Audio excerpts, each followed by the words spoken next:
Okey, sekarang kita pasang kapet Ibu Tria konon. Okey, ini kapetnya. Ini gaya macam sebelah kiri. Okey, ni kapet lama Kapet lama Okey. Wow. Cantik. Tapi dia macam kecil sikit lah. Tapi tak apa, kita try lagi masuk sebelah. Sebelah kanan pula tengok apa tarik dia. Oh, sepahnya jangan tunjuk malu.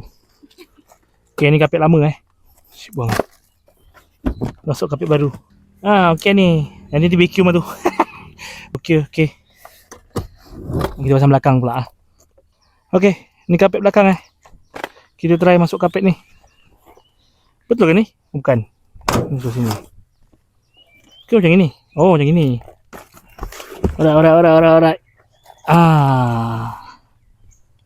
Tak dapat pakai Evo, pakai kapet pun jadilah. Yang ni untuk sebelah kiri. Yang ni last ni.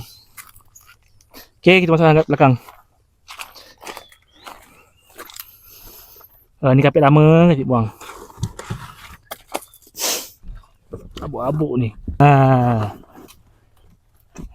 Tengah tak dapat lah. Okey, inilah kapet dia Boleh lah.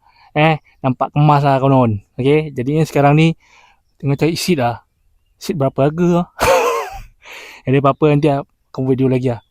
Okey, apa harga?